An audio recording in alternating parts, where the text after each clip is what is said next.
Hi there, John McAdams here. Thanks a lot for joining me on episode 397 of the Big Game Hunting Podcast. Today, Rob Massa from the Bergara Academy and the R&K Hunting Company in Wyoming joins me on the show to share some observations he has made on what cartridges and bullets work and don't work that he has learned from over 20 years of outfitting elk hunts in the state of Wyoming and in Utah. Now, I first met Rob while attending an event at the Bergara Long Range Shooting Academy in 2024. I returned for another event there this summer, and I also literally just got back from an awesome elk hunt he facilitated this fall with the R&K Hunting Company. Through all of that, I was incredibly impressed both with Rob's knowledge of ballistics and hunting, as well as the professionalism that he ran the academy and the R&K Hunting Company with. So with all of that in mind, I decided to bring him on the show with us today to discuss some insights he has developed over the course of 20 years in this business on effective elk hunting cartridges and bullets. So let's get started talking to Rob. Well, good morning, Rob. It is a pleasure talking to you today. It's great seeing you again after I got back from a great hunt up there. And I'm excited to talk to you today about elk hunting cartridges. Yeah, me too. I'm glad that the hunt was successful and it turned out exactly the way we were looking for. It was an excellent hunt. Ooh, man, I'm editing the video right now, and it's going to release before this episode airs, but I'm finishing it up probably in the next couple days. But man, the footage and everything turned out great. It was an awesome hunt. That was great for me. I couldn't have asked for anything more. But let's talk a little bit about some of the stuff that we have on the agenda for today. So let's start off. Can you share the story of a especially, I don't know, spectacular elk kill that you've witnessed yourself or a client or something like that over the years? And we'll talk about the cartridge and bullet and all that stuff involved in it. Sure. The one that comes to mind just right off the top of my head, the neat thing about Wyoming is the tag actually covers all weapons. And by that, I mean, you have an archery season that runs from September the 1st through September 30th. So a client could actually, if they so choose, go ahead and actually buy an archery endorsement, come out and hunt with a bow. And then if they want to go ahead and actually come back for the rifle season, which is October the 15th through the 31st, if we have an opening, I mean, lately, the last couple of while, we've been selling out quickly. But if I have a cancellation due to a family emergency or something along those lines, have a spot open, then I have had people that have come plug back in and then actually come back and actually hunted with a rifle. I had one client that came out and bow hunted hard. I mean, he had 4 opportunities, 2 at some really dandy bulls one way or another on that aspect of it. And you've archery hunted before or been exposed to it, I'm sure, one way or another. Archery is a little bit different game. And you have more things that you can be within 5 yards of an animal and not be able to go ahead and take the shot. And unfortunately, he had that happen and had a couple of cows that kind of blew him out one way or the other, just because of wind swirl and things along those lines. He came back out and he had a 2-day window that he could actually fly in, actually hunt that morning and that night, and then the next morning and possibly early afternoon. Then he had to get back on a plane and go back through. And that first morning, we were able to get him on a bull that, and he used one of my guns. We went to the range. He was a very good shot as far as that. He'd actually come out and attended one of the classes with us previously a year and a half earlier from that hunt on it, and was able to go ahead and connect with a great bull at just under 600 yards. So, and it was a one shot, one kill. I mean, one and done. He was excited. We were excited for him one way or another because he was able to go ahead, and that was his very first elk that he'd ever been able to harvest one way or the other. Man, so he got the full meal deal out of that experience. He got the experience at during rut with archery, and then a little bit later with the rifle and all that. Yes. And that is one thing that I'd like to say that I feel really proud about is I have several hunters that will reach out to me that I'll talk to. Sometimes I'll talk to them for 2 years. I mean, as far as actually that have been to several different places and have either not seen elk or had seen elk and not being able to go ahead and actually make it happen one way or another. And the beauty of the vast amount of property that we end up having is that we have several individuals that'll take their very first elk after being on several different hunts.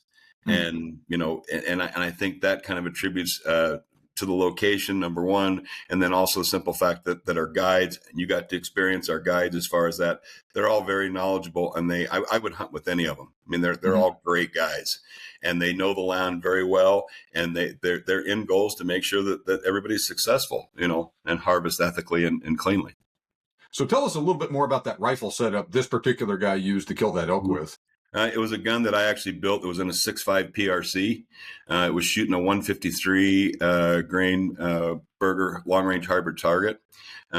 He actually placed the shot just off center. I mean, just as far as not on shoulder, but back in the boiler room. Myself personally, I think that's the best shot for an animal, for an elk. Irregardless of what cartridge you're shooting, one way or another, on that aspect of it. Just because elk are a lot bigger animal. I mean, a lot of people don't understand or don't really realize, and I think you got to see it when you put your bulls on the ground. Ooh, they're big animals. They're big animals. I mean, they have a thicker, more elasticy hide. I mean, even on an archery hunter, I'll sit there and I try to explain to people when they're saying, "Well, I shoot whitetail. I've hunted whitetails. I'm using mechanicals," and it's like I would really rather you go ahead and go with a fixed blade, a cut on contact on it.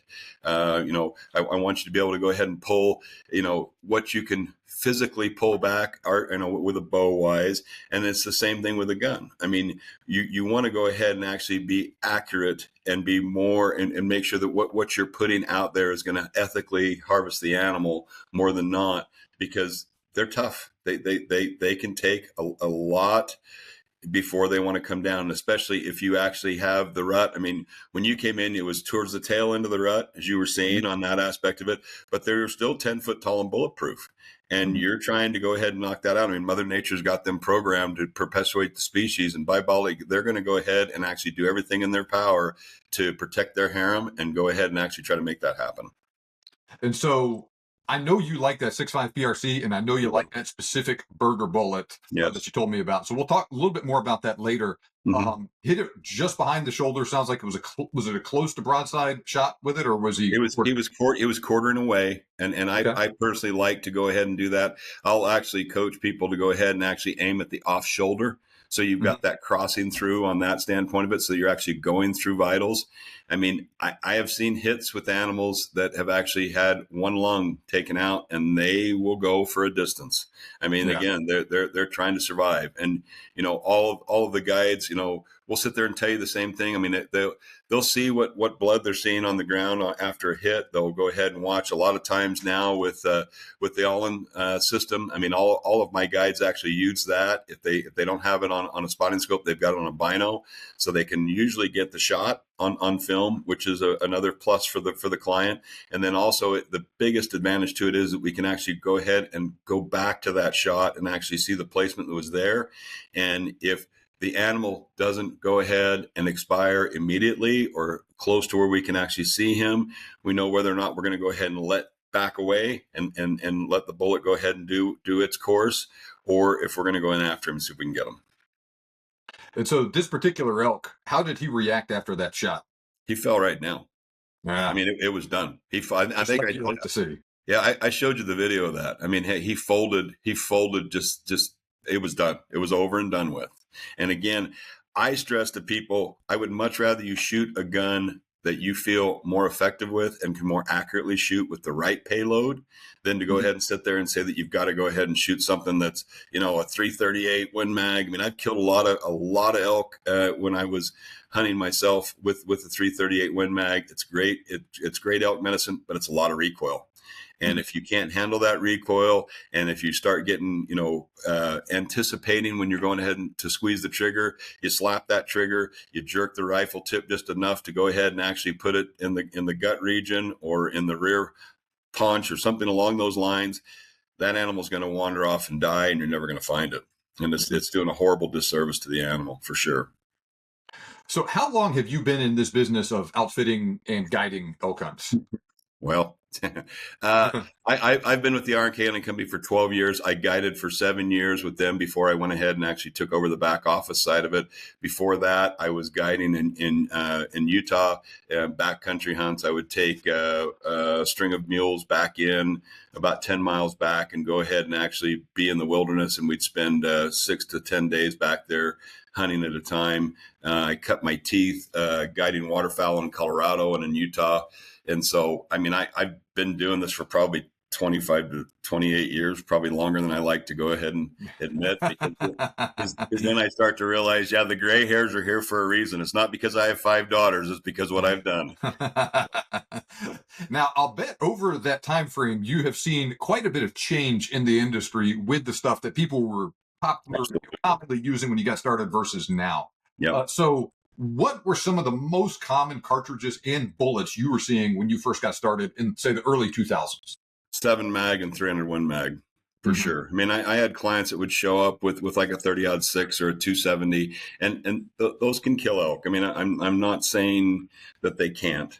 I mean, the biggest thing that I want to kind of stress is again, that these animals are much larger. I mean, and that's one thing you have to go ahead and it's not so much, well, you know, why do you like a 6.5 PRC? Well, if you actually start breaking down what that bullet does, and as far as payload wise and what it does energy to target wise, that's probably the biggest thing. And that was one thing that I always, when I first started hunting myself, I had a 300 Win mag. I would always try to go ahead and do my loads that I'd have a 1,500 foot-pounds of energy to target. And that would be what I would kind of gauge my effective range on it as far as that standpoint of it. Now, the industry's kind of changed. Well, it hasn't kind of, it's definitely changed. A lot of the bullet manufacturers that I've talked to, they want to have the 18-12 rule, which is an 1,800 feet per second, 1,200 foot-pounds of energy to target for that bullet to do exactly what it should do to that animal. And as long as you hit that mark and try to stay at that mark, irregardless if you're shooting a 28 Nosler or 6.5 PRC, that's what your end result is what I try to stress to go ahead to my clients and what you want to go ahead and do. Now, what you just described, especially with those cartridges that were common, early 2000s, real classic cartridges just for hunting in general in North America, and especially with the 7 mag and the 300 Win mag, real popular elk hunting cartridges. I actually did a poll of a bunch of hunters in my audience and on social media, all that stuff. 300 Win mag, by far the most popular of all of these cartridges. But I think it was heavily weighted towards, say, older hunters that were using it. And, the 300 Win mag is a big head start on, say, a 6.5 PRC, just because it's been around so much longer. It has.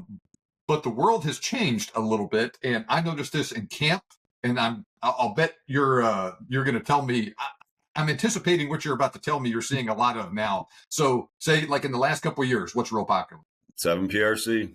I mean, hands down, 7 PRC. And I think if you, and I talk with a lot of people in the industry, I have a lot of friends in the industry on that standpoint of it. I know that this is the third year going, that almost every manufacturer I've talked with, the 7 PRC has dominated over 45% of their manufacturing request period. Even the custom builders. I mean, I've got several custom builders that are good friends of mine. And the one nice thing about this industry is that everybody is really in tune for wanting to make sure everybody's successful. And so we share a lot of information. I mean, I get things sent out to me to go ahead and test, whether it be firearms, whether it be different bullets, whether it be different loads.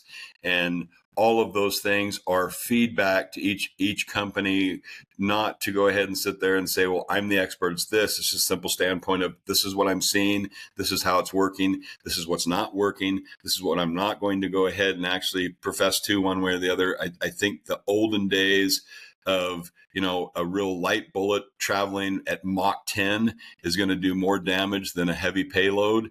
And, those lighter bullets sometimes had a little bit higher BC. So maybe that's where it came out to. But from my experience, even when I had hunters in my own operations back in the backcountry and everything else, I saw more of a lighter bullet that would do less on an elk size animal. Now, when you're talking an antelope or a whitetail, even a mule deer, I mean, mule deer are actually starting to push the envelope because some of the mule deer can be big. I mean, again, you've got to put it in relativity of what you're actually hunting and what you're using to go ahead and actually try to harvest that animal cleanly and ethically, because we owe that to the animals for sure.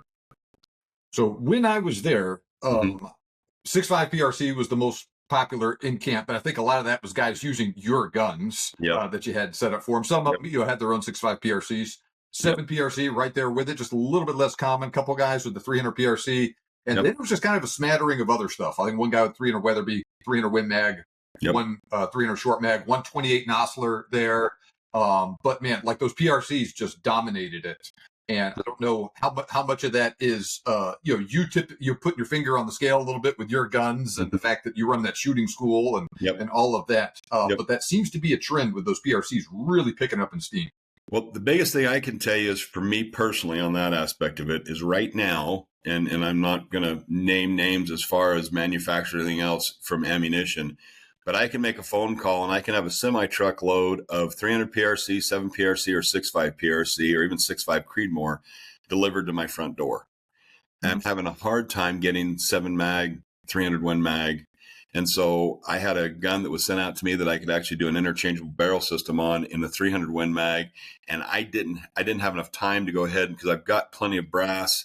I've got 5 300 Win mags myself that I used to hunt with that I have retired that are in my heirloom safe, as I call them.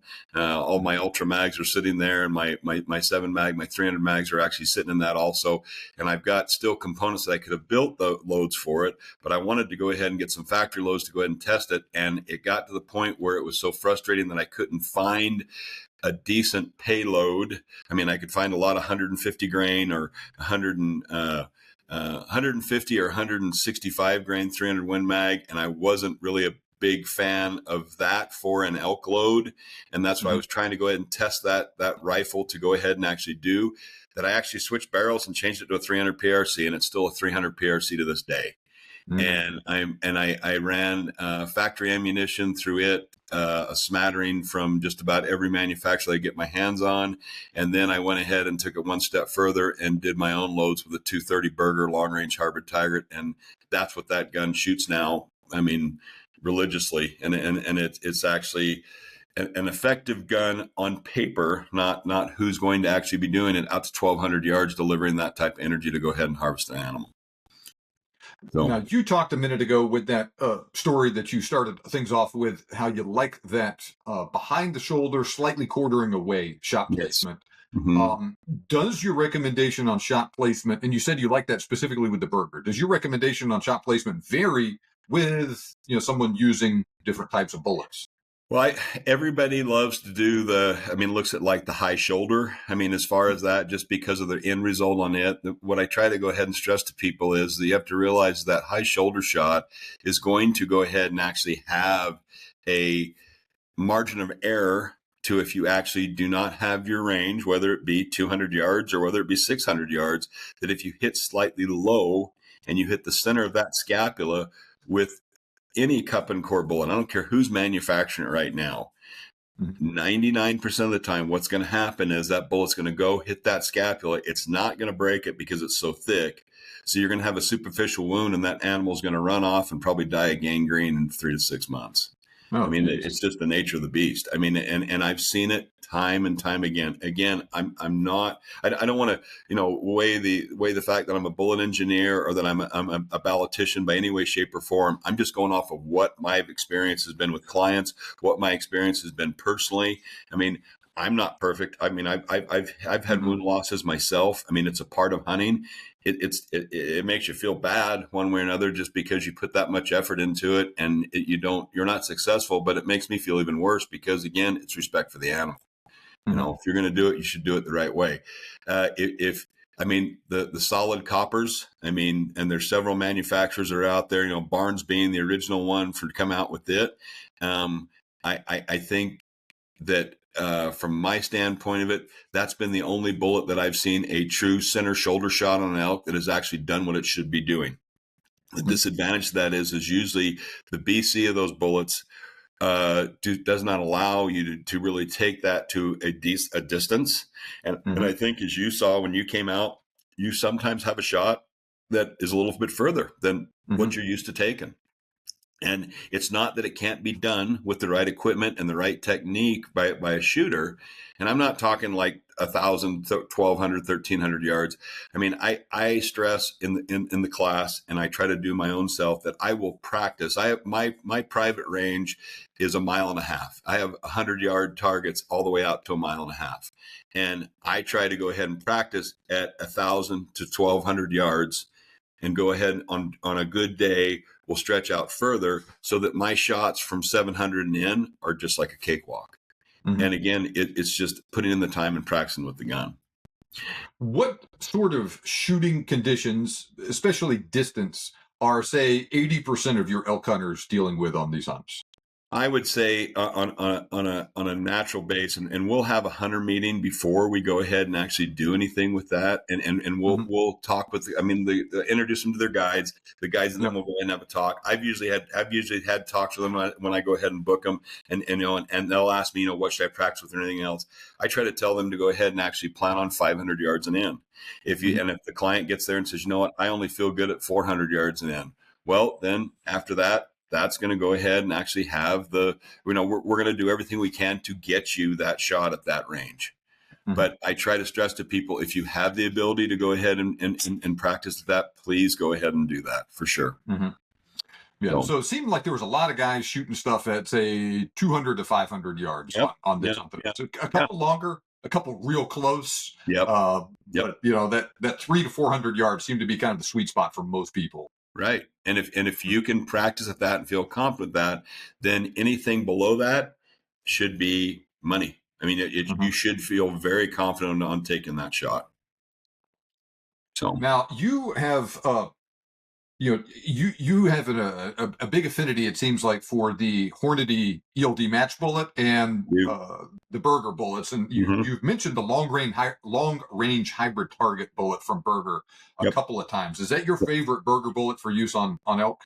For me, it is. I mean, the Elite Hunter, I guess it's called now. It used to be the EOL, the Extreme Outer Limits bullet. Those I've had really good luck with on everything up to the 195, 284, the 7mm bullet. I know a lot of people like that bullet on that aspect of it. I think I think people tend to go ahead and push that a little bit further than what it should. And again, I just reference the fact that as long as you go ahead and know what you're, and Berger has an interactive ballistic calculator. Hornady does also. If you can go ahead and actually plug in, and all you got to do is be able to know what your velocity is. If you know what your velocity is, then you can turn around and actually go ahead and plug it into that ballistic calculator, and it'll tell you what you're actually seeing at different ranges as far as speeds and what energy is delivered to target.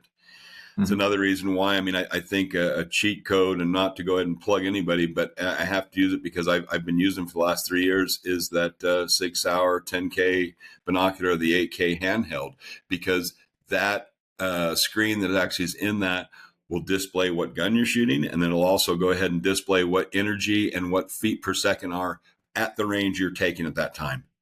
The only other one now that has come out with that same setup is the Victronics, the X, that actually has come out from that standpoint of it.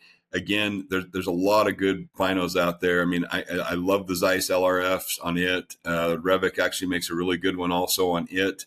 The Swarovski glass is excellent. The Leica is excellent on that. But I think as far as on the electronic side, everybody's still trying to catch up with what the SIG's been putting out for the last 3 or 4 years. And so just to clarify for the people that are listening to this is a binocular that you plug in your ballistic data for your specific load, your bullet, your muzzle velocity, all that stuff, your environmental conditions. Then you laser target at, 684 yards, and it tells you come up this much. And then it'll tell you, your impact velocity and all that stuff. Well, the beauty of the 10K and the 8K is that all your environmentals are in the bino itself. Oof, and so this way it'll take all that in consideration. The only thing that you have to plug in is the wind. Obviously it can't read the wind yet. That's coming, but you can't, the bino can't read the wind per se yet.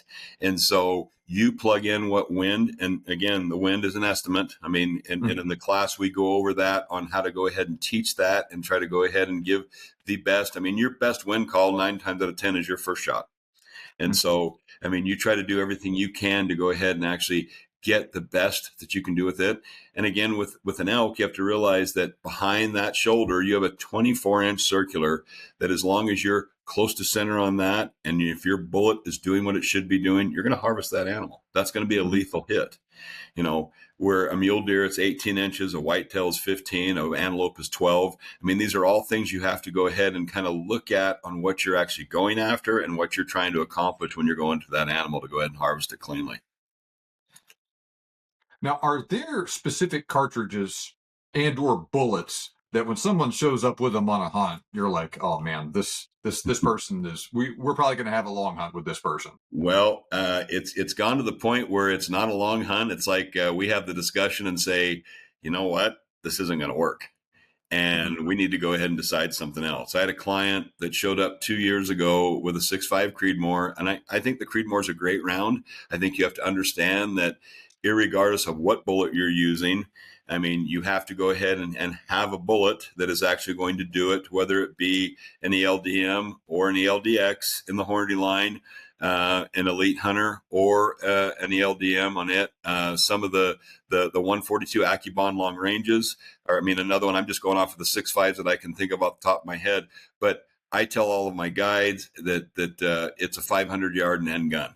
I mean, we've killed a lot of bulls with a 6.5 Creedmoor. If the bullet is placed right, and if you're 500 yards and in, you are going to effectively harvest an animal with that.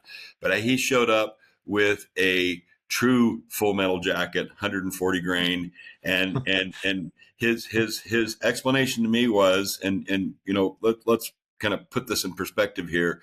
He had purchased a custom made rifle that had cost him over $10,000 by the time it was done. He was spending that or more on his hunt to begin with, and decided on when he landed in the airport and rented his car to drive up because he didn't want a shuttle ride. He went to Cabela's, and this was $35 a box, and everything else was $44 a box. So he saved $9 a box and bought 3 boxes, and now he's ready to go hunt. He's just going to go ahead and slide his gun in. And it's like, no, you're not. That's not going to happen. And I try to have ammunition there. I try to have other guns, as you saw there. I mean, as far as that standpoint of it, because if we have a catastrophic failure, which I had a client this year that showed up with a brand new rig to go out. We took him to the range, and I won't mention the scope because it's a very high end scope. It failed at the range. And so I had another Zeiss LRP S3 that I went and grabbed. We threw it on his gun, sighted it in, and 3 days later, he harvested his bull with it. So that's another thing that I try to offer the clients that, a lot of times you'll have a whoops like that, and the outfitter will look at you and sit there and say, well, I got a gun you can rent, and it's this or it's that. But I try to make sure that we actually have everything covered on that aspect of it. So yeah, you're exactly right. If somebody shows up with something, I'm not afraid to sit there and tell them, because the end result's going to be that you're going to hit something, wound it, and I hate to say it, but it's kind of self-preservation, because you buy a Chevy truck, and if the truck goes ahead and breaks down, you go back to the dealer and chew his butt. You ain't calling Mr. Chevrolet to sit there and say your truck sucks.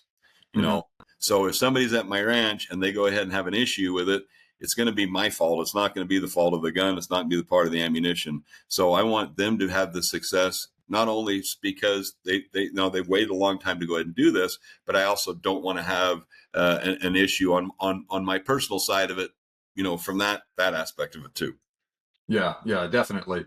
And you got a lot of real nice stuff for people to use at the ranch, to either borrow from you, or you are a licensed dealer as well, so people can actually buy this stuff from you too. It seemed like there were some guys on the hunt that I was up there with you on that went up there and they liked your rifles better than theirs and ended up using that. That seems like it happens a lot. Yeah, it does. It does. And that's the other thing in the school that I try to go ahead and push to, is that I'm one of the few that will go ahead. We have our training rifles that Bergara is our partner with that, and they make some great products that we actually do. But I allow them to go ahead and bring their own guns also, so that after we go ahead and actually go through the exercises with the school guns, they can bring their own rifles out and go ahead and actually try to apply the things that we've taught them. And that's where you start seeing either the pluses or the minuses in their setups that they have. And that allows them to go ahead and make a decision if they want to go ahead and change, if they want to upgrade, or if there's some things they want to go ahead and use on their own to go ahead and make things better with what they already have. Now, I shot my elk sitting off of a tripod. Yep. What sort of shooting positions are a lot of guys ended up using on your rifle elk hunts? The same thing that you actually did, because I think as you saw with the sagebrush, I mean, obviously if you can get into prone, that's going to be your best. We had several that were actually taken in the prone position, but the situation has to go ahead and allow that on that aspect of it from there. And I would rather have a shooting position or a prone position just so you can go and get the 2 points of contact and then your foundation set right so that you can actually go ahead and get the gun steady, get it leveled, and actually make that shot, rather than trying to do an offhand or a standing shot, which 9 times out of 10, if you're not a seasoned shooter, and I don't mean someone that's shot for a long time, but someone that's practiced that to go ahead and actually achieve that, you're asking for trouble. I mean, it's not going to end well for you or the animal you're shooting at. And a lot of times, 9 times out of 10, it's just a plain miss. And just because it feels awkward unless you know how to go ahead and set yourself up. Again, we teach that in the class to go ahead and actually show that, so that if guys, and then you need to practice that. I mean, I stress that because, I mean, these mechanics are taught and they can be instituted and they can be used. But if you don't go ahead and actually, keep going over and keep practicing those things, you'll develop bad habits. We all do as a shooter. I do the same thing. My biggest hiccup is I have more struggle getting situated at a close shot at like 100 to 125 yards than I do at a distance shot. And a lot of it's just my own, because I still get excited. I mean, if I'm shooting at a 30-inch buck or if I'm shooting at a cow elk, I don't care. It's still exciting. And that's why I do it. I mean, that's why I enjoy doing it. And if it's that close, sometimes it's like, oh, here we go type deal. And the little, it seems like it's happening. It seems like everything's happening in fast forward too, when it's close like that as well. Yeah. So that's everybody has their own little personal things. You have to be able to embrace those. You have to be able to say that I have this and I need to practice this more so that I can get better at it. And once you do that, it's all good. Now you mentioned, 6.5 Creedmoor. But depending on the bullet, you're looking at maybe a 500-yard gun, just because it's not going that bullet's not going that fast out of the Creedmoor. No. In the 6.5 PRC, it's going 200-300 feet per second faster with the same weight bullet. Or more. Yeah, and and with the 6.5 Creedmoor too, if you're using something like a Nosler Partition, that may be a 200 or 300-yard gun because it's just so not very aerodynamic, and it's a great bullet. But if you're going to shoot something at 50 yards, 100 yards, it's wonderful. But man, you don't have the legs with it that you do with the ELDX or whatever. No. Well, and the other thing too is, and the only reason why I like the Partition as a makeup a little better, just because of the shoulder that's actually built inside that, so that it'll peel back and then hit that shoulder and then go ahead and continue through. But you hit the nail on the head. I mean, your ballistic coefficient is going to go ahead and affect the way that bullet flies, and then what energy is transferred to target on impact. And because of the lack of BC, you're going to not carry the energy as far. And again, it's usually a lighter bullet. Again, not going to be able to carry that energy as far. And then when it actually hits the target, that's where the hiccup comes. And I think that's where a lot of people have to kind of go ahead and actually do a little bit more of their own research, or reach out to somebody. I mean, again, like I said, we have that discussion a lot in the class. I have a lot of it, in the evening time talking with hunters. I mean, you had a lot of discussion with hunters while you were there. I mean, everybody kind of has their own opinions to it, but the numbers don't lie. And if you go ahead and actually start looking at it from that aspect of it, pretty soon you start realizing, man, I got to do a little bit of a change here because this isn't really going to work. Yeah. Everything from, man, this rifle is really heavy and it's becoming a pain in the rear to carry up and down these mountains, to, oh man, I've never practiced shooting sitting before, and I'm, blah, blah, blah, right? They didn't bring a bench rest out into the woods for me to shoot this elk. No, you're right. Now, are there certain trends that you have noticed in terms of cartridge bullet pairing that you see guy shows up, has no issues at all, he can shoot great, he can kill his elk real well, all that stuff? Or do they tend to be using a lot of the same sort of things? Yes and no. I mean, the main thing that I've seen is that a lot of guys will go ahead and actually um, use what either their gunsmith or their dealer has actually told them is going to go ahead and work.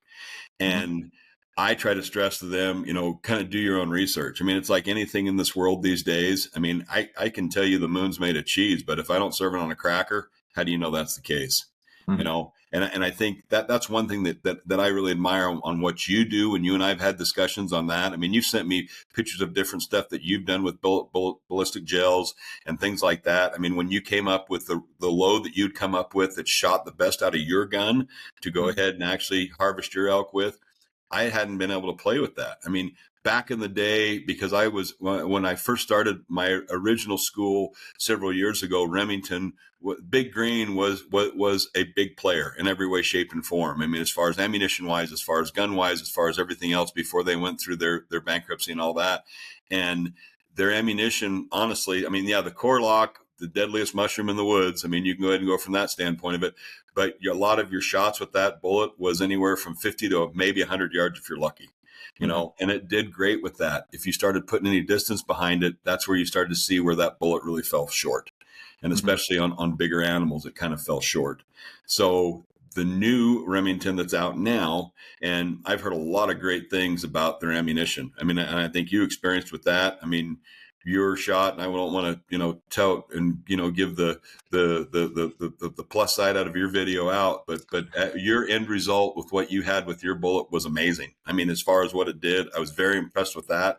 I'd like to get my hands on some of it. I probably will, and actually kind of play with it a little bit, because honestly, factory ammo has been really, really good, and some of it's been really, really bad. Mhm. And you've really got to kind of wade through it and actually see it to kind of go ahead and experience it. Because if you don't see that, and you just go ahead and go off of what the guy at Sportsman's Warehouse or Shields or whatever tells you is this is supposed to be really good because he's got a whole stack of it to his left and he's going to sell it to you, Yeah. it might not be the best thing. Might not be the Mhm. best thing. Now, for those that don't know what we're talking about, I shot my elk with Remington Premier long range ammo, a spear impact bullet. That's a pretty new loading, and I Yes. just kind of bought it on a whim from Midway and had low expectations when I got it, and I Yep. was pleasantly just shocked at how well it shot Yep. and how well it did on that elk. And Absolutely. I'll link to the video and whatnot for those that want to see it. But it, my goodness, it hammered that elk. I It placed it did. right, but what it did to the inside of that elk was just horrific as well. Devastating. But that's Yeah. what you want. I mean, that Mhm. that that's the end result, and I think that's more or less what I try to go ahead and tell people is that you can shoot anything. I mean, in all honesty, I mean, I'm not saying you can go take a 22 long rifle out, but even a 6.5 Creedmoor. I mean, everybody beats that cartridge up. They love to tease everybody. Oh, if you shoot a Creedmoor, you wear a skirt, da da da da, whatever you want to go ahead and say on it. But as far as effective way, if you go ahead and place that shot properly, if you go ahead and use an effective range for it, it can be just as deadly as anything else. Mhm. And I've seen more people that have shown up. We had a poor little gal that her dad bought her. He has a 300 Win Mag. He bought her a 300 Win Mag, and she was just a little thing. And for her to go ahead and shoot that gun, I cringed every time that she went ahead and shot it, because you could tell she was slapping the trigger. She was, hesitating. She was backing up when everything that she did it. And, we eventually got her to go ahead and actually step into another gun to actually take out on her hunt. She was actually successful with it. On that aspect of it, it was a 6.5 PRC again, one way or another that. And I don't want to sound like a 6.5 PRC flyboy, but in the same standpoint, that round just does about everything. I mean, there's no such thing as dead and a half. Mhm. So if you can effectively go ahead and do that, whether it be a shot placement or I mean, being able to effectively put the shot placement in to get your end result, that's the end goal. Mhm. That's all. There was a gentleman in camp with us. I think his name was actually also John, and he didn't seem like a gun guy, so to speak. Yeah. His gun was a tool that you use to go you hunt elk, and he had. But he went and he spent the money. He bought a nice Gunworks rifle in 6.5 PRC. He was using Gunworks branded ammo, Yep. and he couldn't tell you any of the details of what the BC or the velocity was or any of that stuff and blah blah blah. But he could shoot it well, Yep. and it worked for him. Yes, it did. You know. And his nephew actually used one of my guns in a 6.5 PRC and harvested his bull with that gun the day after he harvested his. Same result, same bullet, same everything, same end result. And so again, and both of those were shot in under 500 yards. I think one was 410. I think the other one was like 350, you know? So when you're starting to talk that realm on it, and if you don't have to go ahead and take the recoil on it, I mean, get beat up every time you pull the trigger and you shoot it well, that should be the end result on that, I feel like. And so, we've talked a lot about different cartridges and all of this stuff and everything. And you've used a lot of stuff. Your clients have used a lot of stuff. I mean, I think I mentioned like 7 or 8 cartridges that were in camp with me, a couple of weeks ago, and everybody killed with that stuff. I think we had one guy that missed, but it wasn't like someone shot it and the bullet bounced off of it or any of that stuff. It all worked when they put it in the right spot. And I think everyone was using a sensible choice with their cartridge, with their bullet, all of that stuff. And, and it was fine. Lane Simpson, I think it was Lane Simpson said, I think he was talking about the 270. He's like, if you can shoot it, the 270 is a great elk cartridge. And if you can't, it's not. Right. Agreed. 110%. I mean, the one cartridge I've been playing a lot with lately that I've fallen in love with is that 6.8 Western. I mean, just because of the offering that is available as far as bullet wise with that faster twist, it's on a true short action. And again, it's that 277 caliber bullet. And it, again, inherently very accurate. It's a good payload. But here again, just like you said, if it's not placed in the right spot, it's not going to work. And that's the thing that I try to stress more than anything with any of it. I mean, granted, I still go when I was in high school. I remember a shop teacher telling me when we were talking about engines and things like that, there's no replacement for displacement. Okay. That's great. But in the same standpoint, if that displacement allows you not to be able to shoot it effectively, it does you no good. It actually hinder you more than not. Yeah, so it's an interesting kind of sweet spot we've kind of settled on, say, between really 6.5 millimeter at the lower end, going up through 270, 7 millimeter, and around 30 caliber on the upper end seems to be like what is the most commonly used stuff. And there's a lot of cartridges that fall into that realm that'll all work. And, there's different pros and cons. And, maybe this one, you have a little bit longer effective range with it before it hits that minimum impact velocity. Maybe this one has a little bit more, a little bit less recoil, all that stuff. And then there's variations for accuracy with these different cartridges within different rifles, within different ammunition choices, but there's a lot of darn stuff that will work. And that covers kind of that real, like you said, the 80% solution for what most people are shooting, say, between 200 and 500 yards on their elk. And you can argue about the edge cases a lot. Oh, oh man, I need something that's going to work at 800 yards, or I'm not shooting past 100 yards, and so there's other things that kind of work for that. If you drew a really hard to get premium bull elk tag, what would you personally be using on this hunt? And whatever unit and base the situation on it that you think is appropriate. And I think the key that you just said right there is what unit that I'm in, because like I said, I mean, just to give you a little bit of example from if I was on my ranch per se, and I knew that my shots were going to be effectively 600 yards and in, and I might have a chance of going maybe to 700 yards on that, I'd definitely choose a 6.5 PRC. If I was going to go out to the Red Desert in Wyoming, which is a very tough draw on that aspect of it from there, and I could be anywhere between 300 and possibly 900 yards just because of the terrain and everything like that, I would probably be leaning more towards a 7 millimeter, whether that be a 7 PRC. I love the 28 Nosler is around. I love to hate. And the main reason why is because it is Thor's hammer, hands down. I mean, as far as what it does. The thing I don't like about it is I like to shoot. And from my experience on all the 28s that I've built, usually your life expectancy on that barrel is about 700 rounds or less. So if I want to practice with that gun, if I want to feel that gun, if I want to get used to it, if I want to be intimate with it per se, so that I'm very fluid with it, I can't shoot it as much as I need to shoot it. And that's probably the biggest heartburn that I think that a lot of people don't really embrace is that, oh, well, I'm only going to shoot 2 or 3 rounds at the range. I'm going to shoot 2 or 3 rounds when I'm hunting. I'm only going to shoot 6 rounds a year. So it's okay. Can you be effective? Sure. But that one time that you have that one chance and you have a draw where, I mean, like right now, I've got 29 moose points in Utah. I don't know if I'm ever going to draw that.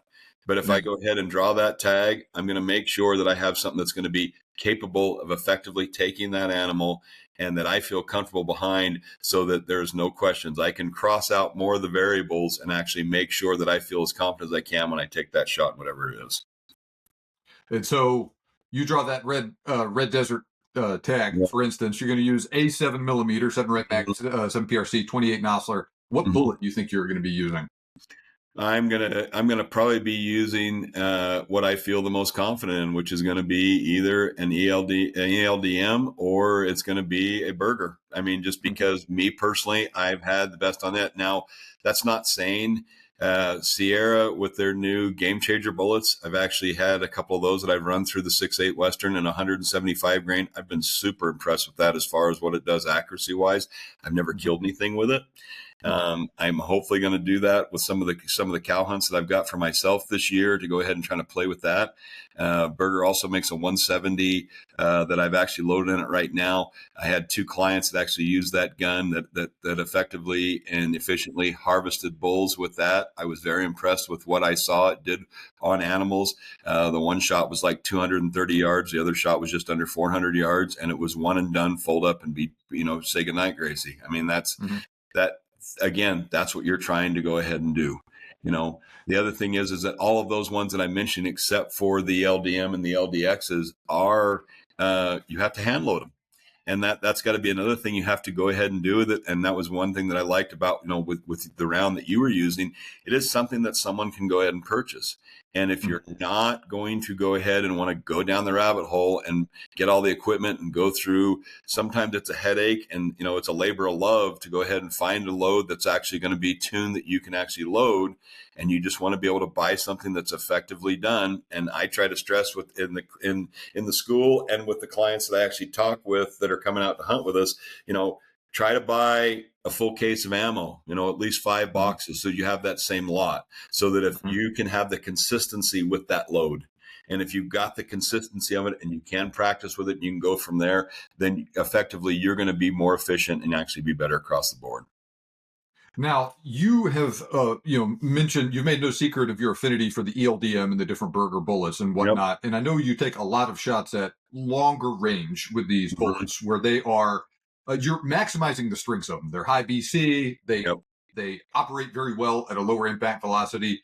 Have you witnessed or experienced issues using them at shorter range? Like, there was one guy on this hunt that got a shot at 30 yards on an elk. Have you witnessed issues with them at too high of an impact velocity like that? No, and I've heard stories of people saying, "Oh, just poked a hole straight through it and everything else."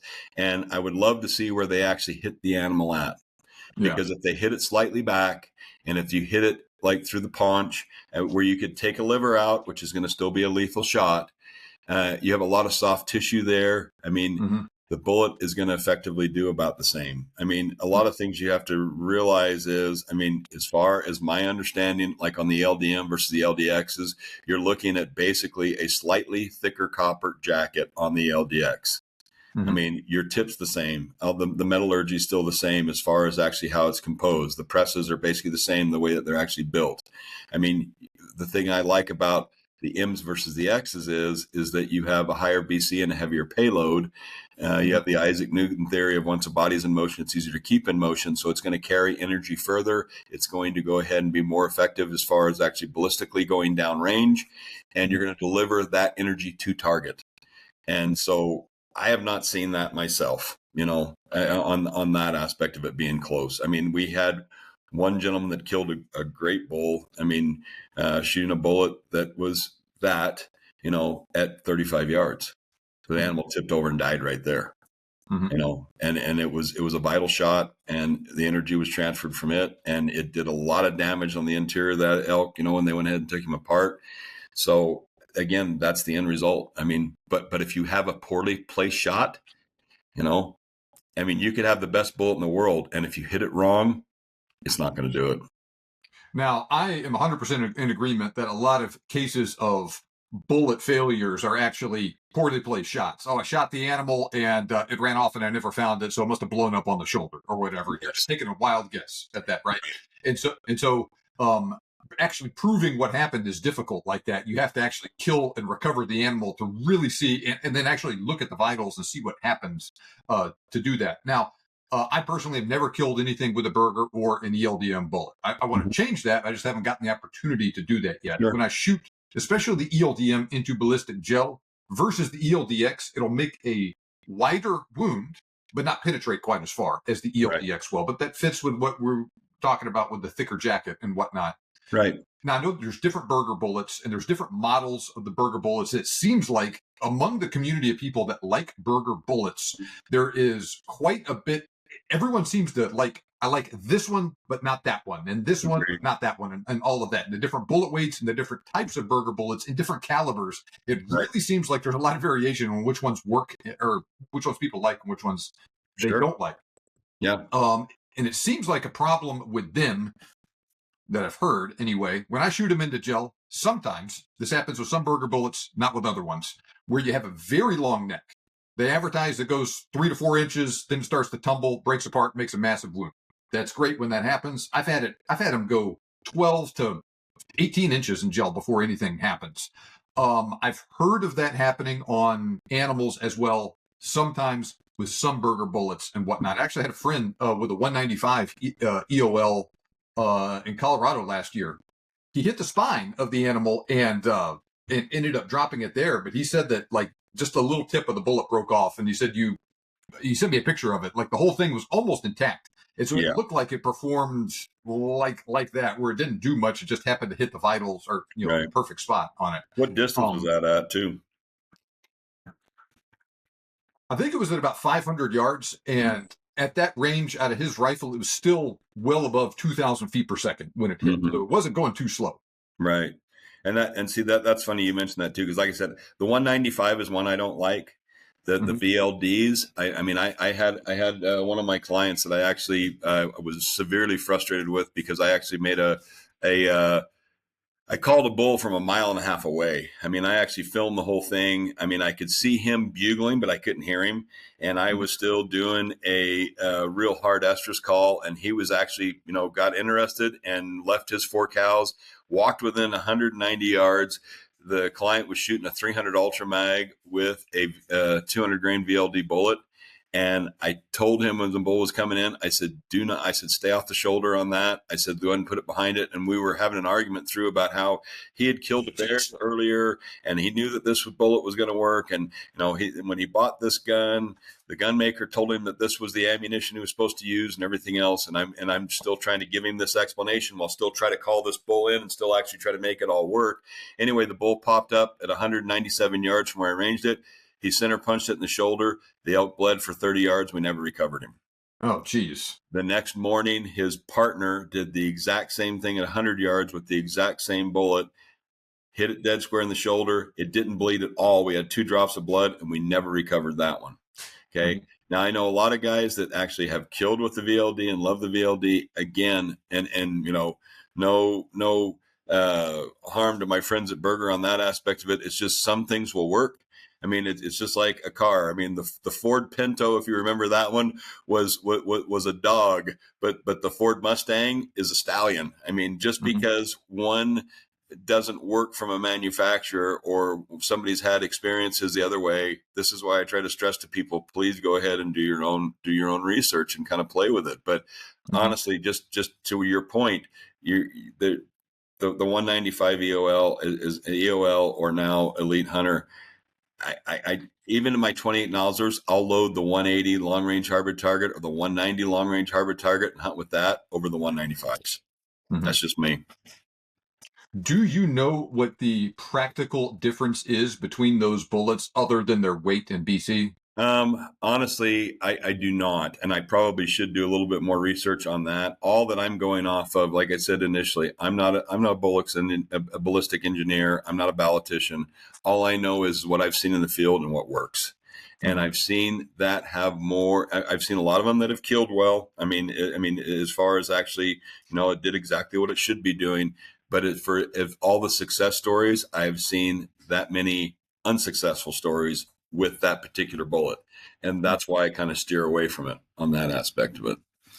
Do you often get exit wounds with these long range hybrid target bullets you shoot with elk? Yeah.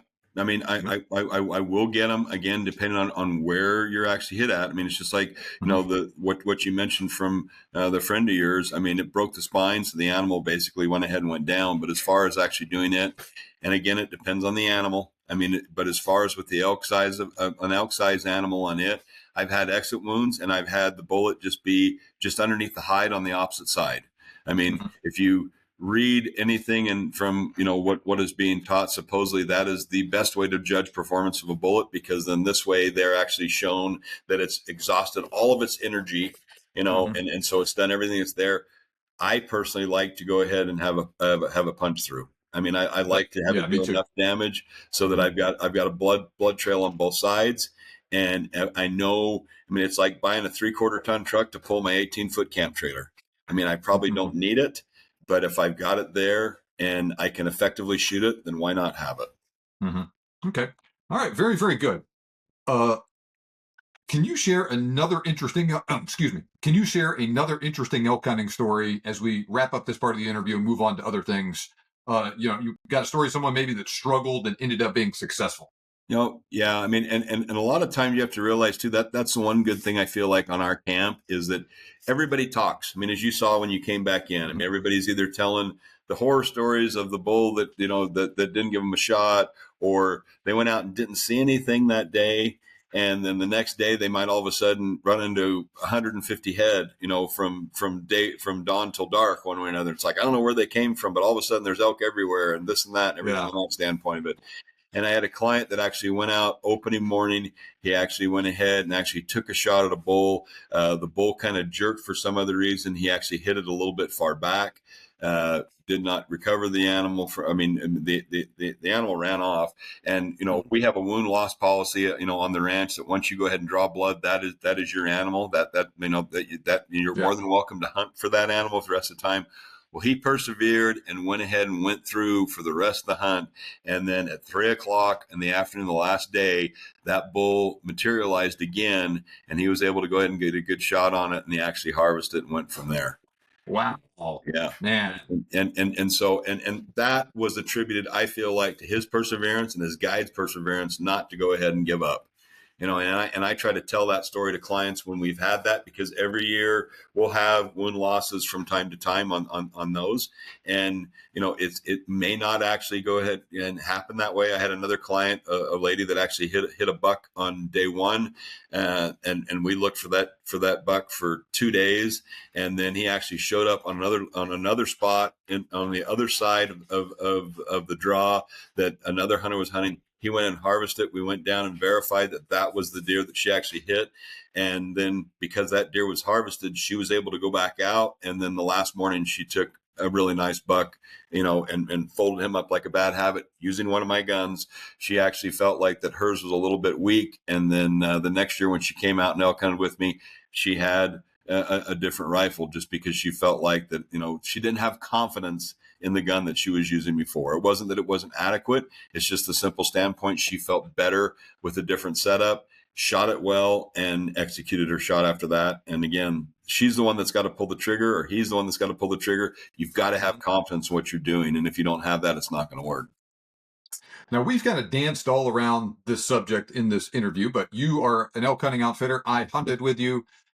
Tell us a little bit about your hunting operation in terms of, I know you have a bull elk, cow elk, deer, antelope, all that stuff. Let's just kind of briefly go through those hunts, the pros and cons, what you have to offer for them, why people should be considering hunting with the R&K Hunting Company. The biggest thing I can give you an advantage of is the access to private ground. I mean, we have almost 200,000 acres that where you were at actually hunting on with it. We've been hunting there since 2005. I mean, we've been the only outfitter on the property from it. We take a strong management standpoint as far as like with our deer, like you mentioned for it. I mean, we had a bad winter a couple of years ago from that standpoint of it. I sat down with the owner, and he and I both decided at that time that we needed to go ahead and actually take a more of a stance to try to bring back the quality of the actual deer hunt. We actually pulled back on how many hunters we actually let to have on the ranch. We only bring in 12 rifle hunters and less than 15 archery hunters to hunt that whole section on it. We actually instituted a management program with the youth to go ahead and come in and take our cull bucks out, which allows us to go ahead and let the kids, whether they be local or whether they be non-residents, to come in at a severely discounted rate, which a lot of times it's free, just because for a kid to have their first buck be a 2x3 that's 30 inches wide, the client might not want to take that. For a kid, they'd love that.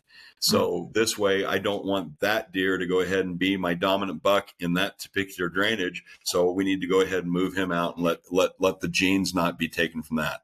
On the elk side of it, we do the same thing with it. I mean, we hunt from September 1 to September 30th with archery. And then our elk season for bulls is for the rifle is October 15th to 31st. We'll run 3 hunts in there. We usually run between 13 and 15 hunters per camp. And the first question I usually get is man, that seems like a lot of hunters. Well, it does. But then when you start to relatively put in the fact that you're hunting on 200,000 acres, I mean, 9 times out of 10, you're in a spot to where you're never going to go ahead and see another person. I mean, you might go into a certain area and you're on the east side, they're on the west side. But as far as you actually seeing them, interacting with them, you never see them. I mean, and we have enough inventory, so to speak, as far as elk wise, that there's plenty of animals. There's plenty of animals. You take 200,000 acres divided by 15, that's 13,300 acres per hunter. Mm-hmm. That's a lot of darn land, man. Yeah, it is. It's a lot of ground. And like I said, I mean, we've got some elk areas that are like 5 minutes away from the lodge, other ones that are almost an hour. So both of those are you have a lot of areas. And I think you started out in one area and ended up harvesting your bull on the opposite of the ranch on the other area. But every area you went into, you saw elk. I think all told, I saw probably close to 100 elk over the course of 2 days of hunting out there. There was just gobs and gobs of elk. Yeah, there's a lot of elk on that standpoint of it. So yes, with Wyoming being a draw, I mean, the biggest thing that you have to go ahead and understand, the simple standpoint is that with the antlered tags, like your buck, deer and antelope, and then your bull elk, is that you're able to go ahead and actually, it's a preference point system. So as long as you go ahead and work that system properly, which, knock on wood, the last 4 years, we've been 100% on our draws. We go ahead and actually use the system to our advantage. We can actually go ahead and we will take care of all of that for our clients at no charge. So if you tell me, look, I want to go ahead, just like when you and I talked last year, I'm going to come out, I want to do an elk hunt. What do I need to do? I just took it from there, and you were with me this fall and hunting. I treat everybody the same way. I mean, I want everybody to be, your success is our success.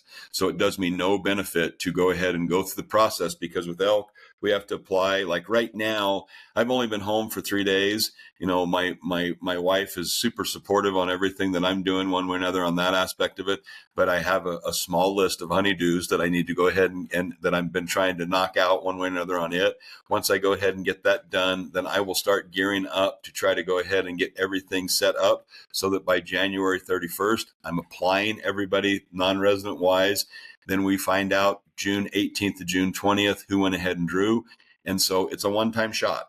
So you have to realize that if you kind of wander through this unknowing that, you could have the luck of the draw, so to speak, but there is a realm that if you hit that number, that preference point number, anything from there above is guaranteed to have a tag. And when I apply all my people, I try to make sure that happens. So high odds of drawing a tag. Someone hunts with you. High odds of getting an opportunity to shoot a deer or a pronghorn or an elk. Tell us a little bit about the expected trophy quality for the animals you hunt. Everything that I would rather under promise and over deliver than just the opposite. So I sell the hunt as a 260 to a 310 bull class, one way or another on it. We do have a lot of big fives. I mean, me personally, I love a big 5 point. I mean, I think they're just a beautiful animal on that aspect of it. But as far as we did harvest one this year that was a 6x7 that was just under 350 on it. We had some on the season right after that you left that was in the 310 to 320 range that were real pretty 6 points on that. So you can be exposed to anything on that. And if you want to go ahead and actually, no one's going to tell you have to shoot this bull. And again, like we said to begin with, if you come to me and say, look, I've practiced and I feel really solid at 400 yards. I don't want to take a shot more than at 400 yards. well, we're going to go ahead and do everything we can to present that opportunity to you at 400 yards and in. And the guides are really good to go ahead and actually work with the clients on that aspect of it, to go ahead and actually make that happen. And we're not going to go ahead and show you, 30 head of elk doing Mach 10, 1,000 yards away and say, well, where's your shot? You should have gone ahead and took a shot and go from there. We're going to do everything we can to go ahead and make that happen on what you feel comfortable doing. So you can accommodate hunters of varying experience levels, varying shooting proficiency levels, various levels of physical fitness. Right. I'm 40, and I was one of the younger hunters that were in camp on this hunt. Right. And I, like I said, I get a lot of people that are coming in that are either younger, that are just, their parents, their dads or grandpas bringing them for the first time, or I get a lot of hunters that have actually hunted at a lot of other locations that have not had success. And, I take pride in the fact that we can accommodate to anybody. I mean, that's the plus side of it. And then the overall experience in the lodge, as far as with the chef, with the location and things like that, there's other things that after you get off the mountain, it actually makes it a little bit nicer to go ahead and come home to all that, so to speak. You're home for the next 5 days, to come home to a warm bed, to come home to a hot cooked meal, to go ahead and actually interact with the other clients, interact with the other guides, and then go ahead and actually make things, the whole camp experience, come full circle. So kind of a nice turnkey operation we have here where, hey, Rob, sorry, I don't have any elk points in Wyoming. I don't know anything about the draw. I can shoot, 300-400 yards, but my knee's bad. I can't walk 20 miles a day. Yep. You can accommodate a person like that with all of those things going on. And I they can be had successful. I had one hunter that was actually, that had multiple sclerosis, that actually was walking with crutches. And we had 3 different blinds that we actually set up, and went ahead and took them and was able to take him directly to that blind. And he was a whitetail hunter, so he was used to sitting one way or another and waiting. But he ended up harvesting a real pretty 5x6 bull on the 4th day. And he was an excellent shot. I mean, a very good shot, obviously, on that standpoint of it. But it's just like you said, his mobility was not there, but he still wanted to experience it. He was able to experience it. He was able to harvest, and he had a great time. So, very, very pride good. ourselves in doing that. Well, good. So, this is, like you can go to Arizona and you can draw, if you draw an elk tag, you have opportunity at potentially a world record class bull in almost any unit there. Sure. You got to draw the tag, and it is super hard to do in units in Arizona. Much easier with you. You got the turnkey operation, accommodate people of different skill levels and abilities. Tag's not hard to draw. High success rates, hunting on private land, staying in a nice lodge. You can take a shower, eat good food, plenty of snacks and drinks and all that. You got a nice stable of friendly, skilled guides that I like the attitude of everyone there too. They want to make sure their hunter is successful, but they're also helping each other out. Hey, it's elk over here. Hey, my hunter's already killed. I'll go help you pack this elk out. I'll help, I'll go scout, all of that stuff. And so it's kind of a nice atmosphere. I like how everything ran there. That's good. I appreciate that. And that's what we strive to go ahead and do. And that was the end goal when I went ahead and took over, was that was a little bit lacking, I felt like. And being able to go ahead and actually hear you say that, I mean, those are the 3 main ticks that I was trying to go ahead and hit when I took over. And so far it's hitting on all 4 cylinders. And by having the guides that we actually have and the staff that we do, that I attribute a lot of that to them. So they're making it work. So as of right now, we're recording this early November 2025. You still have some elk hunts available for 2026, right? I do. I have roughly about 11 spots in the 3 seasons that we have for rifle that are still available. I get phone calls every day. I have clients that are actually coming back to me now, that are sitting there saying, "Hey, we had such a good time. I want to book again. Is that a possibility? Can I go ahead and do that?" So yes, as of right now, I have about 11 or 12 spots. And I usually will have those fill up by the end of December. And then it's definitely tied up in a bow by the 2nd week of January. And then we go into the application process, and everything's actually put in by the end of January. And then once it's in, it's in. I mean, I can change once you're applied.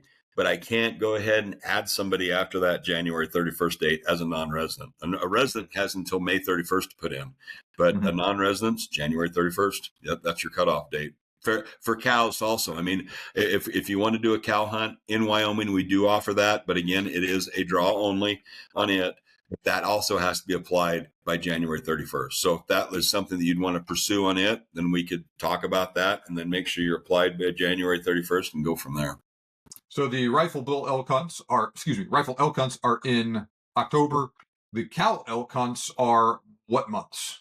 It's a 1067 tag, which is a private lands tag, and that opens up from August 31st to January 31st. So if you wanted to come in, the first part of September is when we usually start. We usually don't do anything the first 3 weeks of the season just because it's too hot. I mean, elk are big animals. I mean, and to go ahead and actually harvest something on that time frame, you want to make sure that you can actually get in and get the animal out so you don't lose it because of the heat. So I mean, I've had cow hunters come in as early as the second and third week of September. Usually I have archery elk hunters that are going on then also, but there are certain areas where people aren't archery elk hunting where there is the opportunity for a rifle hunter to go ahead and go in and harvest a cow. So we'll start those in September, and then we primarily do them from about the middle of November, Thanksgiving time, through the end of the year on that. So less expensive than a bull hunt, but also very high success rates on it. And once again, just nice opportunity to go hunt elk, get a bunch of meat. Yep, exactly. Yep. And then tell us a little bit about your pronghorn and your mule deer hunt. The pronghorn hunts, like we mentioned earlier, we have 4 main units that we actually hunt out of from it. 2 of them, we have a large tract of private land that we actually lease. When I took over, the other thing that I wanted to actually do was actually make sure that we keep everybody honest. I mean, from ourselves and also the people that don't have permission to be on the property, and neighboring landowners, can be just as troublesome as sometimes a trespasser one way or another on that aspect of it. But everything's posted, everything's patrolled, everything's taken care of on that standpoint of it. So you're 99% guaranteed you're going to be the only one on there. And if somebody actually happens to wander in that shouldn't be in there, then we go ahead and make sure that it's dealt with effectively and quickly so it doesn't go ahead and interrupt your hunt, and so that we're actually not having to worry about something being harvested that shouldn't be harvested by someone that's not supposed to be there on that aspect of it on there. Antelope wise, I mean, it's a fun hunt. I mean, I call it a gentleman's hunt just because they're some of the coolest, goofiest little animals you're ever going to go ahead and hunt, because they usually, don't get moving around until about 7:30 in the morning, but they're moving all day. And so you can actually hunt them all day. I mean, even when they go ahead and bed down, they usually bed down in the wide open. And it's kind of like, I can see you, you're not hiding from anybody. But then usually by early evening, before it gets dark, they kind of tuck themselves in the coulees and they actually put themselves to bed. I mean, you'll see anywhere from 50 to 100 antelope sitting there out on a flat, and then pretty soon everything's gone. And it's still like an hour before dark. And so you're usually leaving the lodge at light and you're coming home in the light, which is, usually different from mule deer hunting and elk hunting, because everything's polar opposite on that aspect of it. So again, it's usually a very target rich environment on that. You're going to be, a 75-inch goat is very attainable, on all 4 of the units that we actually hunt in from there. Like I said, my wife's goat, she was very fortunate. Hers was 85 and a half. And as far as that, I mean, she made an incredible shot with that. It was a long shot on it, but she's actually a much better shot than I am. I've got two of my girls that are actually better shots than I am. So I can't take credit to that. They got that from mom for sure, one way or another.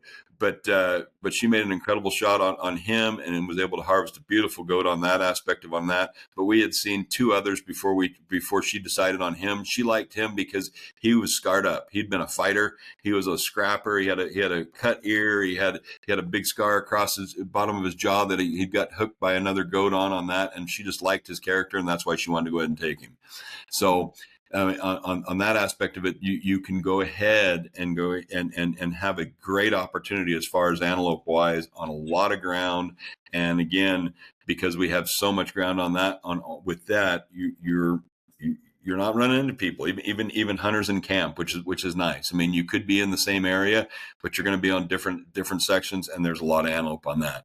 On the deer aspect of it, like I said, because we've gone ahead and backed off how many hunters we're in, I am sold out until 2028 on my mule deer hunts for rifle. Archery wise, I'm sold out through 26. And, again, those application periods are not due until May 31st for the antelope or for the deer. So we have a little bit wider window. I mean, right now, I'll be honest, I've got several people that have called me for antelope and deer hunts, and I've just told them I'll talk with them in the middle of March, just because right now my main focus is the elk, just because it's a one and done, and we've only got this time to go ahead and do it. So I've got to do my archery hunters and my rifle hunters at the same time and try to push everybody through that way to go ahead and make that happen. So, excuse me. So the mule deer hunts are, we only have a 5-day rifle season, which is the first week of October. And, but as far as the end goal on that, we are selling that as a 180 or better class deer. So, which is a solid mule deer. And I think if you go ahead and actually start looking around, right after we had that bad winter, they had 38% of the leases in Wyoming that got turned back into the state just because they didn't have the ability to do it. We took a hit. I mean, we actually lost some animals too, but I felt like that we lost less than the other places in the area because we have such a large tract of land that we actually control. And we went ahead and took the stance, like I said, to go ahead and turn that around. And we're already seeing results. I mean, we harvested and had opportunities at some incredible bucks this year, which was actually great for the clients. And it was great for the guides and everything else involved too, because it's less pressure on everything across the board, on it. So archery wise is a spot and stock, on that aspect of it. Again, that's a whole nother gamut. That's a whole nother round. We can talk about that too, but you've got to be patient. I mean, because you have the winds of Wyoming that love to swirl. And once they go ahead and swirl, and if the animal catches its scent and it's not something that they're accustomed to, they're gone. And you could spend 2 or 3 hours trying to put a stock on it, and in a heartbeat it's over with, and you got to start over. So it's a game of patience. It's a big game of patience. Okay, well, very good. A lot of great opportunities to hunt with you guys in Wyoming, pluses and minuses to each of those animals, but wonderful opportunities there. Like I said, I saw tons and tons of elk there. Even though I wasn't hunting them, I saw a lot of deer as well, mostly does and whatnot. But you can't. I was hunting elk, and that wasn't my focus. Was looking for deer at that point. Right. But beautiful operation there. Flying to Salt Lake City, just a 2-hour drive, or you can drive yourself to the lodge. I know a lot of the hunters that I was there with. There was a mix of both, but I think a lot of them drove themselves there. Tell people where they can go to learn more about these hunts and how they can get in touch with you. We just redid our website. It's R&K Hunting Company.com. It's spelled out on all one word, RANDK Hunting Company.com. And we actually have sister ranches that are in Utah. So when you actually go to that, you can actually click on the Utah side to see, the operations that are there, or you click on the Wyoming side, and then you're going to see everything from that standpoint on it. My contact email and phone number is on that from there. And we'd love to talk to you. Like I said, we'd love to see if we can get you out there with us and experience some of this, because I think it's some of the best hunting in the West, hands down. Well, like I keep saying, I had an awesome elk hunt. I am going back with some podcast listeners in 2026 for antelope. So looking forward to doing that. We're lucky to have you back. Yeah, it's gonna be good. I'm looking forward to it. I've killed several antelope, but never any real nice ones like that. And it was always fun. Antelope's always fun. So we're looking to see what we can do on this. I'm going to put your contact info, your phone number, all that stuff in the episode description. When people get in touch with you, make sure that you tell them that you heard about the R&K Hunting Company from the Big Game Hunting Podcast with John McAdams. Anything else you want to mention before we move on to our final question and say goodbye? No, just the simple standpoint too. I mean, we love to see you out there in the summertime to do our long range academy. I think there's a lot of things that actually anybody can take away from that, even if you're a seasoned shooter or if you're just a target shooter versus a hunting shooter. I mean, looking to shoot better hunting wise, the end result, you're going to leave a better shot. and you're going to go with a lot of knowledge in a very short period of time that I feel like everybody can go ahead and institute with whatever they're doing on that. So I'd love to see everybody out on that. And you can contact me through the same thing on that standpoint of it from there. John's been out there a couple of times on different things too, that we've actually done in different events, YouTuber events, as we like to call them, on that aspect of it. And I think that everybody's walked away with a great experience both times you've been there too. So with that. Definitely. And so like you mentioned, that's how we got to know each other. Was I was out there for the long range shooting academy, and it is certainly something that is worth going to, because you learn how to shoot off a bench, and then you also learn how to shoot at targets at weird ranges from weird angles, like you get on actual hunts. And so it is a long range hunting academy, and it'll make you better at 300 yards. It'll make you better at 600-700 yards too. Yeah. For sure. All right. So we're going to wrap with our final question. Oh, here we go. Yeah. You must choose one to hunt with for the rest of your life. So whatever circumstances you want, whatever animals you want, you can choose a single cartridge. Right. And if you choose that cartridge, you can use any bullet, or choose with a single bullet that you can use in any cartridge. So bullet type. So what is your choice? Is it a cartridge or a bullet? And which one is it?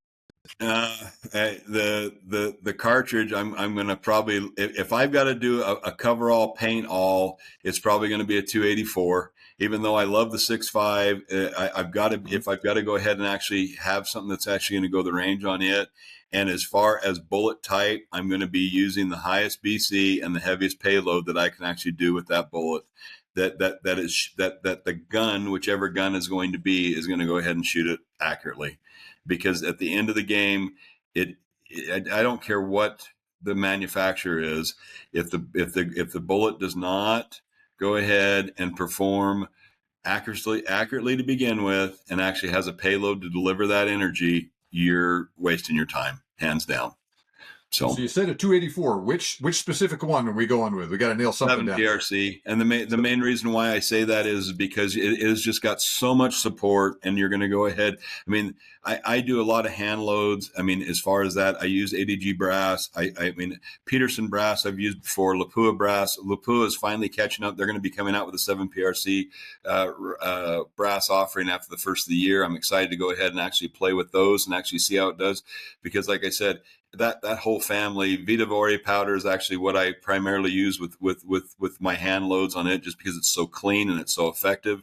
But the Capstone Group has done an amazing job to go ahead and offer shooters all sorts of different things. If you're, an F class or PRS, or if you're hunting, different options along those lines to actually do it from there. So, but the main reason why I would lean more towards a 7 PRC is just because, you can use a medium action. Almost everybody uses a long action with it, which is fine, but you're able to go ahead and shoot that gun and practice with that gun, and not have to have the stigma of not being able to go ahead and only shoot 600 to 800 rounds and then have the gun fail on you, and then you have to rebarrel it. So, and with my hand loads, I mean, I load stuff like a Ferrari. I mean, it's going to go ahead and be pushing, but it's very close to what my 28 nozzle rounds are as far as velocity wise. So if I can have payload at that velocity, then it's going to do everything that it's going to check all the boxes from that to go ahead and actually make it work. Well, and with the cartridge choice like that, you choose the cartridge. You can use any bullet you want in it. So you can use the Barnes, you can use a partition, you can use your ELDM or your Bergara, all that, and you can figure out what the gun likes, and you can tailor it towards the animal you want. No need to sell a 7 PRC to me. That's my favorite cartridge too. It is. and like you found out too, you were able to go ahead and actually go and purchase ammunition, and was pleasantly surprised with an offering that you thought was not going to work that actually turned out to work very, very well. And that's the beauty, I feel like, of that cartridge, is just the support that you're getting. It's like I mentioned earlier, I'm never going to say that the 300 Win Mag is a bad round. It's a great round. The 7 Mag is a great round. But you start to look at a 1 in 9 twist in a 7 mag, or a 1 in 10 twist in a 300 Win Mag. That's going to limit you on how heavy a bullet you can shoot, because you need to have a faster twist to get your heavier payloads to go ahead and actually stabilize and actually shoot more accurately. And it's just the factory support you're getting from ammunition companies to go ahead and buy it, and then what you're getting from the gun makers to actually how they're being built. And at the end of the day, none of us are actually able to go ahead and spin up a gun ourselves. I mean, some of us can actually do it, and there's options you can actually do now with all the prefits that are coming out. But for the most part, we're going to go buy a gun that's going to hopefully fit us and that we feel comfortable behind to go ahead and shoot. And then if you have all of these different offerings of higher quality factory ammunition, you can buy the ammunition and then go practice and then go hunt. And that's the bottom line. 100%. Well, Rob, it was wonderful having you on the show today. Thank you. Thanks a lot for joining us. Yes, sir. Thank you. Appreciate being here. Okay, I hope you enjoyed that. Feel free to leave a comment with your thoughts on Rob's favorite cartridges and bullets for hunting elk. Now, to be perfectly honest with you, I don't agree with him 100% on this stuff, but that's fine. There's more than one way to skin a cat, as the saying goes. I will say that I respect his opinion, though. He has seen a lot of elk get killed, both himself personally and by his clients. So I recognize that he has developed those opinions he shared with us today based upon his observations on how that stuff has actually worked afield. So take all that for what you will. Now, like I mentioned, Rob runs a first-class operation both with the Bergara Academy and the R&K Hunting Company in Wyoming. I had a great elk hunt with R&K this year in southwest Wyoming.